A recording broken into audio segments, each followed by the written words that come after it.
I'm in Kobe, Japan, beef capital of the world, my heaven. I'm here to explore the city, check out the wonderful architecture, maybe visit some boutique shops. Nah, I'm just here to eat a cow. And this restaurant, Beef Teki Kawamura, is where I'm going to be enjoying my Kobe beef experience.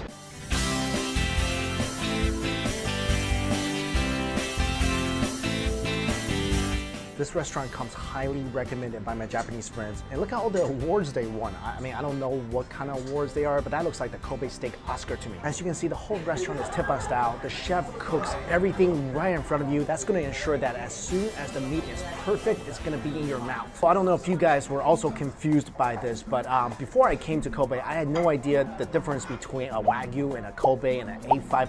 I literally thought Wagyu was Kobe, but they're different. And here's a little info about the meat that I'm about to consume. Kobe is a relatively small, elegant city located about 20 miles west of Osaka. Sandwiched between mountains and the sea, this seemingly calm, laid-back metropolis gives off a modern and international flavor. But Kobe is not defined by its chic architecture and vibrant nightlife, not really, because in this ancient port city, beef is king. Although Kobe beef has achieved a legendary status among steak lovers in the US, most of us have never really had any. Sure, there are a lot of places that claim to sell Kobe beef, but more likely than not, it probably wasn't the real thing. This is because the USDA requires slaughterhouses in other countries to be subject to the same regulations, facilities, paperwork, and inspection as those here. Also, it's a supply issue, because every year only about 4,000 cows qualify as Kobe beef, and only about 10% of those are exported from Japan. Heck, I could probably eat all those cows by myself. But scarcity certainly doesn't feel like an issue when you're walking around Kobe. It's like walking around New York City and all the Starbucks turned into Kobe beef restaurants. We hear a couple of terms quite often, especially in the US, Kobe beef and Wagyu beef. And a lot of times people think they are the same thing, which is not true. Wagyu literally means Japanese cattle, which comes from one of the 4 main breeds of cattle in Japan: Japanese black, Japanese brown, Japanese Pole, and Japanese shorthorn. Now, Kobe beef comes from the Tajima strain of the Japanese black cattle raised in the Hyogo prefecture, but it takes much more than a birthright to be labeled Kobe beef. The breed of cattle must be pure lineage Tajima between 28 to 60 months of age. It must be born, raised, and slaughtered in Hyogo. The beef must have a yield score of A or B and a quality score of 4 or 5. It also must have a beef marbling standard score of 6 or higher on a 1 to 12 scale. Now let me explain the grading. Beef grades in both the US and Japan are based on the amount of fat that marbles the meat. The higher the fat content, the higher the grade it receives.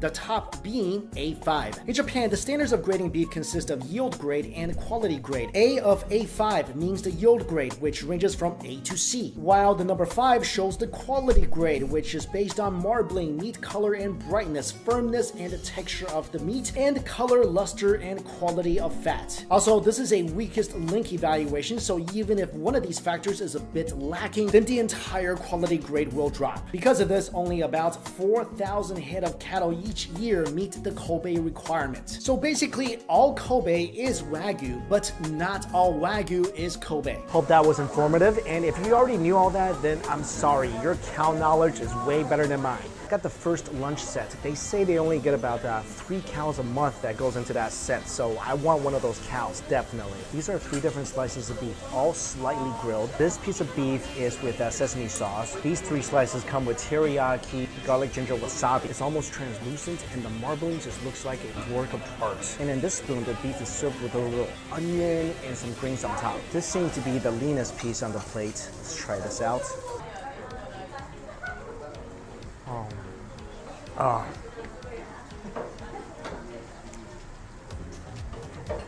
Wow. That was definitely the leanest piece of Kobe beef I had so far. But even that, something that would have tasted like jerky if it was any other beef, still melted so beautifully. This is a lot rarer than I typically like my meats, but they said this is a must try, so I'm gonna go ahead and do it. Let's try this with a little bit of garlic, ginger, and wasabi. That is definitely the rarest beef I've ever had, but there's no gaminess whatsoever. That was simply beautifully clean with a wonderful, chewy, tender texture. And I can see why people like it this way, because they get to taste the natural flavor of the beef, but at the same time, I still want mine cooked. Course number 2, oxtail soup.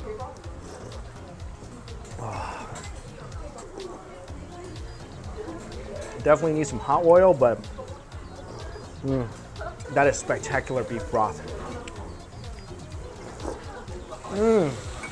Wow, that oxtail is so tender. The oxtail is a great part of a cow. Uber tender, a little gelatinous, great for stewing. And that was by far the cleanest oxtail I think I've ever had. Round 3 is the veggie round. I'm not the biggest veggie fan, and I remember when I was a kid, my mom would say, eat your vegetables, and I would tell her I am. I'm eating the cows that's eating the vegetables, so by association, I'm eating a lot of vegetables. But that's not how it really works, right? So, bottoms up.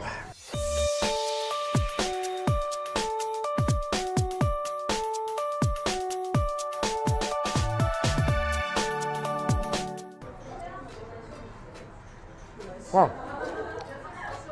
like crispy yam. I've been eyeing these stir-fried garlics. Oh, they're like garlic chips. Beautiful eggplant fan. You know what? Nice selection of vegetables. This is a bit more expensive. This is a bit more expensive than that. This is the better one. Good. I'm excited. Better, they're both great. They're both great. We love them equally, but at the same time, we like one of them better. I'm pretty sure that's how parents feel about their kids.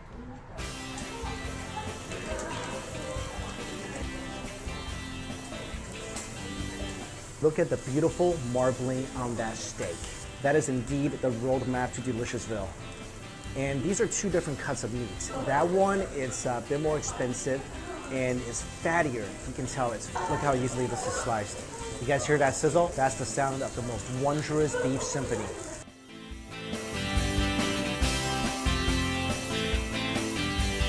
This is the best cut, second best cut. Yeah. And I've got a front row seat to the greatest musical show on earth. And this is cooked a little more char. Look at how beautiful this is. Look at this. Is there anything more beautiful than this? I'm gonna start off with the best one because I've been waiting all day. No breakfast, no lunch. Just gonna slightly dip it in a little bit of salt. Oh my God. That is the meat of God. I feel like that beef is just playing with my feelings. My first ever bite of Kobe beef was at the Ryokan in Kobe, and I thought that was the most glorious beefy moment of my life. And I really didn't think any other bite of beef would ever compare. I mean, I came in here with high expectations because this is a steakhouse, that's what they do here. But still, I was thinking, how could anything be better than what I had? And holy wow. I mean, I'm still trying to recover from that. I'm gonna try the second one, the less one. Just a little bit of salt, nothing too fancy. You don't wanna mess with it. Don't mess with perfection. This is supposed to be, this is still 8.5 Wagyu, keep in mind, but this is supposed to be slightly less better than the best.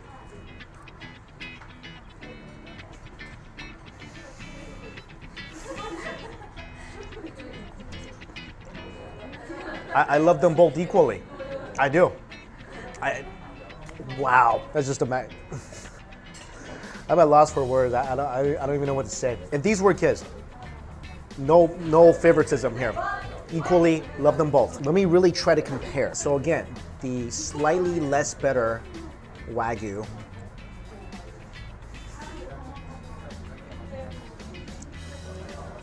I don't need to chew. I can come to this restaurant when I'm 80 because you don't need teeth to eat here, apparently. The best Wagyu. Oh, okay. Let me try to describe this. The best one, you can definitely tell it's fattier. So when you bite down on that piece, it's like a beef bomb exploding in your mouth. I feel like tenderness, they're about the same, and both of them will definitely give you a free trip up to beef heaven. Each bite you take is almost like flying in one of those first class, beyond first class suites. This beef makes all the past steaks I've ever had taste like McDonald's. So it's a good and a bad thing. The good thing is I get to have this beautiful succulent piece of beef. But the bad thing is this could be my beef, my steak Everest. I came all the way to Kobe for this and it did not disappoint. I am so happy right now. So if you are a fan of steak, if you are a fan of beef, trust me when I tell you, you need to come here and climb this beefy Everest. Update, you know what's better than having delicious Kobe beef for lunch? Having it for dinner as well. I feel like since I'm only in Kobe for a day, eating anything besides beef is just a crime. They were just explaining to me that they were the champions for the highest quality of A5 Wagyu, specifically for this part right here. So I'm gonna go ahead and get that part. This is what this place is known for: prime Kobe beef, Chateaubriand, and this is exactly the price of my soul right here, 58,000 yen. That's a $500 steak. Kobe steak experience number 2. Here is my bid. I got talked into getting the Chateaubriand, which starts off at $200, and I also got a cheaper version, but more quantity steak, and that steak starts off at around $100. So today I'm gonna tell you guys the difference between a $100 Kobe and a $200 Kobe. This is the sirloin, the Chateaubriand. This is the $200 steak, and this is the $100 steak. The sirloin visibly is so much fattier than the Chateaubriand. This is a lot leaner. Both got gorgeous marbling on there. Let's see what happens.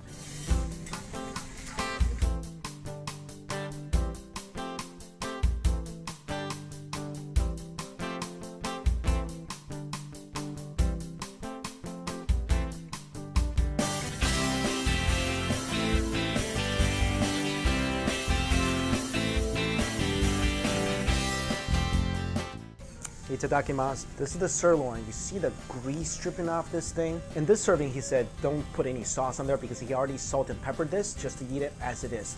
Let's try it. Oh my god. Oh man. And this is one of the least expensive Kobe. That tastes better than any steak you'll ever have in New York, LA, San Francisco, anywhere, I think, outside of Kobe. Is not gonna taste this good. I was in San Francisco, and the biggest steak, the best steak I ever had was $250. That doesn't even come close to how good this tastes. Wow, that is so tender. I am living the beefy dream, and I hope I never wake up. This thing has a slightly charred outer shell, right? And then you penetrate the shell, and that's when the magic happens. This is the Chateau, and it's cooked medium rare. Time to see what this $200 piece of steak tastes like. And keep in mind, $200 does not get you a lot of this steak, only about 100 grams. Here we go.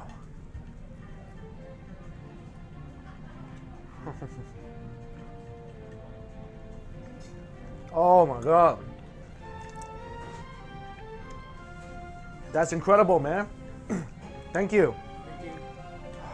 The Chateau is a lot leaner. Does not mean it's tougher. It's actually more tender than the sirloin that has more fat. And I feel like what sets that apart is the flavor. The beefy flavor is incredible. Let me try this again.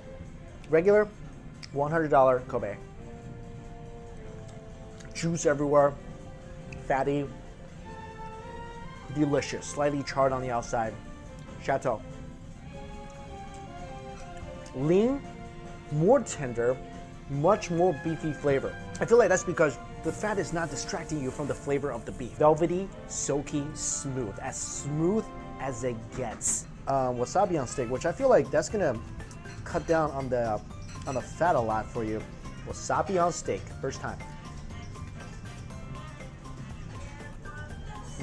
That really helps cut down on the fattiness of the steak. I'm having so much fun right now, guys. Well, this is my entertainment, eating. This is a great night out for me.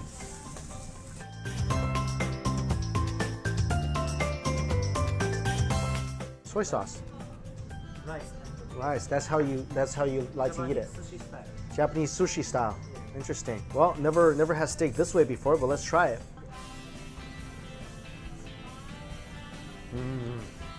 All right.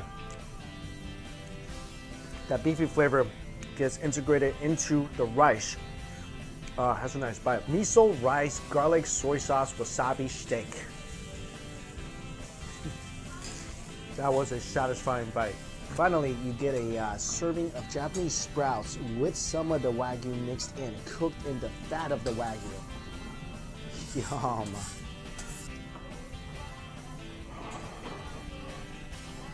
Oh, that beef fat.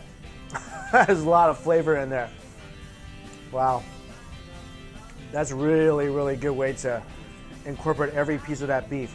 Use the fat to cook some veggies, and the veggies become magical. For some reason, I don't know, it's because I have really short-term memory, but I feel like my Kobe experience just keeps getting better and better. First at the Ryokam, delicious, my first Kobe experience. Then this morning, I thought it got even better, and now it even trumps the previous experience. So you guys know I mentioned before about the beefy Everest. Well, I just found a brand new peak. To quantify how good that was, you have to think about the best steak you've ever had, outside of Kobe, of course. Now think about that steak. I'm gonna tell you this right now, and I'm completely serious about it. That steak that you thought was the best steak you've ever had, that's lunchable meat compared to this.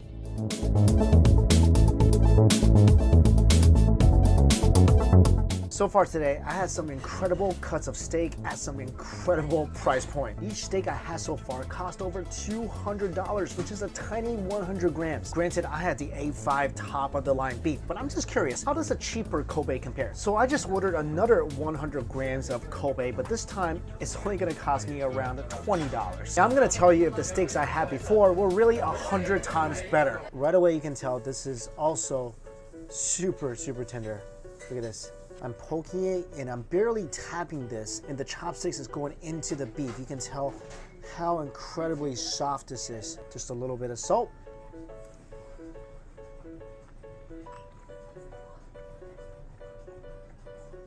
It's good. For a $20 steak, this thing knocks it out of the park. But of course, as it should be, there is a huge difference in taste between a $20 Kobe and like a $200 Kobe. The $200 Kobe, literally, it just goes into your mouth, it just explodes, dissolves, does a little dance, make you really happy. This steak, as good as it is, as beefy as it is, as delicious as it is, just doesn't have that velvety, silky, melty quality. Again, I want to emphasize, this is delicious. This will be better than 99.9% of steaks you'll find outside of Kobe. But it doesn't melt, and the flavor is not nearly as explosive as the more expensive ones. With that said, this is a great value. At around $20 US for 100 grams, this is about 10 times cheaper than what I had before. If you come to Kobe, you're here for Kobe beef, most likely, then in my opinion, you gotta try the best. So try the best and then come to a place like this and fill up on the rest, and I guarantee you, you will still be very happy. And again, as always, all the places I went to is listed in my description box. I do not know if these places are the best. The first place was recommended to me. The last two places I just kind of wandered in randomly, but they all tasted really good to me. And I think, guys, I really want to emphasize this. If you love steak, if you love beef, you need to put Kobe on your travel and food bucket list, because there is just nothing like it. I cannot believe how incredibly different beef is here than anywhere else in the world. All right, guys, thank you all so much for watching. And if you want to find out what else I did on this Japan trip that doesn't involve food, definitely check out my vlog channel, and the link to that is in my description box below. So until we eat again, see you later.